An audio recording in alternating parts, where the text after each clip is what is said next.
Hey guys. Alright, so as you can see, I've been doing a little more work. I got two of the pistons out and a couple of the valves out, which actually I was kind of curious how the heck I was going to do it. I did wind up picking up I guess a service mechanics manual online from Willys, which actually is really informative. I think I've mentioned probably a few times I've never worked on one of these flatheads. So there's a lot of things about it that I'm just not sure of, and they showed a special tool to get the valve springs off and the keepers, but after I looked at everything and I thought about it, I'm like, probably my old valve spring compressor probably would work, and it did, or it is, I should say. So anyways, like I said, got a couple pistons out and didn't have the camera on while I was doing that, so I'm going to go ahead and work on this a little bit more, probably try to get a couple more valves out, maybe get the other two pistons out, but I'll go ahead and turn this thing back on when I get a little bit done. Alright, so I got all the valves out. Everything is bagged up from what I read in that little manual.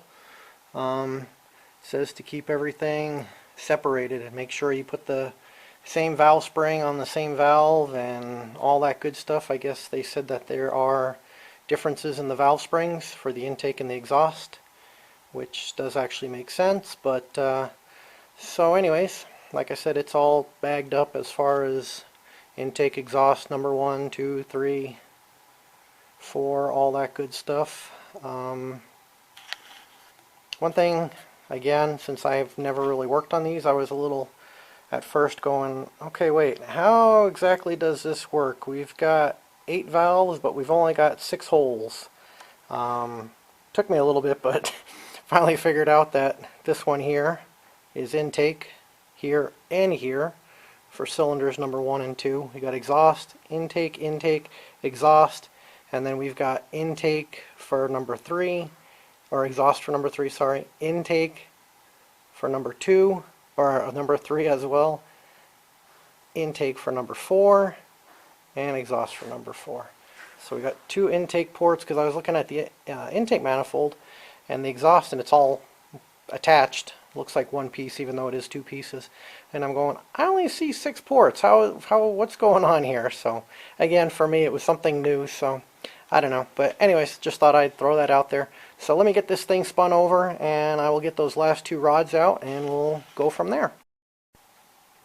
Alright everybody, so as you can see, I got out here again and did a little work without turning the darn camera on. But that's okay, at least we got this little bit added here for the update. So it's all torn apart. I gotta still get the main bearings out. But to be honest, I mean, they're obviously worn, but I don't see anything funky looking on them. No deep scratches or gouges or anything. And they look like they're wearing even. Doesn't look like anything's out around or all that stuff. So cylinder walls don't look bad. The only thing that is a little questionable were the tappets. So I may wind up having to get tappets. I don't know if I'll replace the whole cam. I just got to see what's available. I haven't measured the cylinders, so I don't know if they're going to take a hone or a bore, but at least we got it apart, and there's the crankshaft and the camshaft as well. I got my valves and my springs up here, other miscellaneous odds and ends, along with a couple of bags to bag up stuff. So anyways, just wanted to turn the camera on and let you guys know where I'm at. So next step's going to be clean it up a little bit more, knock out the freeze plugs. Other than that, I think I've got everything out of it, and get it to the machine shop, have them hot tank it, and start measuring stuff and let me know what needs to be done and where, and magnafluxed, all that good stuff. I don't see any cracks, so or anything that gives me reason to think it should be cracked, so I'm rather optimistic. But of course, till we get it magnafluxed, we're not going to know. But anyways, so it's all torn down. I'm going to go ahead and add this all together and call it one video as the disassembly of the 134.